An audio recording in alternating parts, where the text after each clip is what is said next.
Ah, Jimmy, poor Jimmy. I feel for you. You always bring this interesting brews and try to pull off the junkiest but sometimes also powerful synergies possible, and you either draw heat from the table for no reason whatsoever, or you're absurdly unlucky like beyond reason. But don't worry, Jimmy, Uncle Brazos got you covered, because my friend, you might have built a kick-ass Historic Brawl deck right here. This is part 2 of my mini-series dedicated to building the Game Nights decks in Historic Brawl, and it is time for Jimmy Wong's Goro-Goro and Satoru deck. Goro-Goro and Satoru is a 3-mana 3/4 goblin human that has, whenever one of more creatures you control that enter the battlefield this turn deal combat damage to a player, create a 5/5 dragon spirit token with flying, and then we can pay 2 to give haste to our creatures. So the idea of the deck is to have our commander in play and connect with any new creature. This way we can make dragons each turn. To accomplish this, our clever friend Jimmy thought of 2 possibilities. Possibility number 1, full Goro-Goro. Just play good hasty creatures, nothing too expensive. We want to start using them the turn after casting Goro-Goro. Or we can also use producers of hasty creatures, the Legion Warbosses, the Urabrask Forges, Chandras, and so on. Urabrask Forge is a gem in this deck as a repeated source of hasty trampling creatures. The growing token plus a 5/5 dragon every turn can just sometimes be too much pressure. One of our best starts is when we have a turn 2 crashing drawbridge, so we can immediately attack with Goro-Goro turn 3 and get the first dragon. But what happens when our opponents plant some defenses? Well, then our friend Jimmy brought out the secret weapon, the ninjas. Possibility number 2, full Satoru. Because with ninjutsu you can connect and get the 5/5 dragon, and the opponent can't stop it because we use evasive or straight unblockable creatures. This is so smart but also extremely flavorful with Goro-Goro and Satoru. Just beautiful stuff.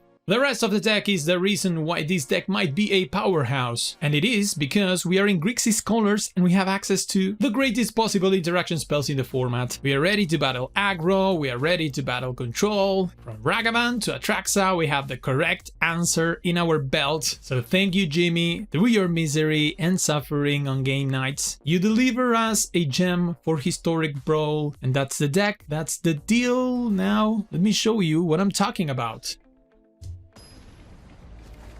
What's up everyone, welcome back one more time. You know the deal, only one may stand because we keep on playing with Game Nights commanders from last episode. This time playing Goro-Goro and Satoru from the mind of Jimmy Wong, so we're going to keep this very good hand. We are playing versus Atraxa. Again, Atraxa. Alright, so we can combat Atraxa because Jimmy has brought a very cool commander deck to Game Nights, but we think it's better in Historic Brawl. I mean, at least for what he did on the show. But you know Jimmy, he always draws heat from the table for no reason. And they were killing his stuff when they should have focused on a certain someone else. But you can go ahead and watch the game. If you watch it, you know what I mean. Ooh, there's Urabrask Forge. That might be our best card in the deck, because that makes hasty creatures every turn, each one of them bigger than the last. Most importantly, they have trample. I think we want both things. And there's the ninjas, we have the hasty creatures, and yeah, we might be making some dragons very soon. Opponent is on Atraxa, and the problem is they get to 7 mana and probably it's GG's. So the fact that we can have a wash away in our hand, wow, that makes me feel so good. Let's run the Forge, begin the beatdown. We have to go really fast versus them. But yeah, Grixis colors, perfect to battle all sorts of unfair decks. And Wash Away might be the dirtiest counterspell ever printed in Magic's history, specifically for a format like this. And specifically in Historic Brawl, when it is 1v1. In Commander, you might not be countering single commanders. So we can play the Watery Grave. They are representing counter spells. And one way to go under their counter spells is just by ninjutsuing, so I'm not going to give them the pleasure of countering my Goro-Goro. We're just going to keep it cool, ninjutsu, and infiltrate this creature. Ah, ninjas are so much fun. This can be something most fun than running some ninjas. Alright, so Malaki Rebirth, not too good. We can play the Seer. Keeps crying. Wow. For 1 mana, the value that Fairy Seer provides, just an insane common. That's an insane common. I'd like to know how good this card was in a limited format. Like a 1 mana 1/1 Flyer's Cries 2 in any limited format is kind of a bomb common, like a mythic common. Let's cry both of these to the, well, no, to the bottom. Don't need more lands. Wash Away, we don't need to hold it up, it's just for Atraxa, but I guess we don't need to discard anything, so Faithless Looting in our hand is better. We don't want to see them ramping, that's the thing, but... Oh, Rusko. Okay, so that's ramp. Is that good news for us? Because this means we can start making tokens with Goro-Goro. No, they have to block. They would have to block the Forge token.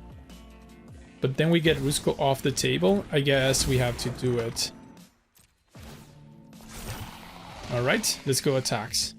I could have given haste to Goro-Goro, but I really think I have to hold up Wash Away in case they have a... In case they have a Dark Ritual. Because I think we have enough pressure to win the aggro game, like to win in a couple of turns. But not if they play Atraxa.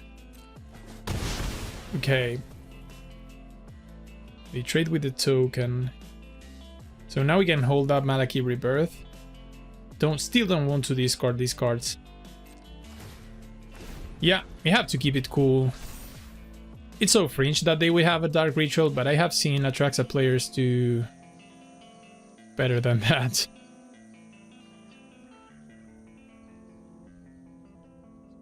We might get the first dragon afterwards in the next turn. Maybe a direct removal spell here would be great for us, like for Malaki Rebirth. Not an exile based, just a... casualties. Okay, so we fired this off. Casualties is kind of good for them. Gets rid of... Let's decline the trigger. Gets rid of the Forge. But we'll see. So now we need to draw something. Yes, this. Exactly. Hasty Creature. Thank you, Jimmy, for doing this for us. We are going to start getting some dragons. So I guess what we do is we just... tap properly mana. We need to leave up blue. So tap here, tap there. Devastator for 2. Opponent might know we are telegraphing this Wash Away quite a bit. But still, this is going to be kind of nice because here we go. Getting our first 5/5. Yes. Ooh, Fading Hope. Fading Hope. This means we win through them playing Atraxa, right? Wow. I think we got him. Yes! Goro-Goro. Is this the Atraxa killer? This deck goes so fast. It's so aggro. With the haste, with the ninjas, with the dragons. Yeah. Yeah. Pretty nice display. So I think Jimmy Wong is up to something. This deck might be a powerhouse in Historic Brawl. A nightmare for the Atraxas of the world. Hope you enjoyed this video. Next time, I think it's going to be bears. I think it's going to be Gorklo and Zorak. Stay tuned, subscribe to the channel, leave a comment, leave a like. We'll see each other on future videos.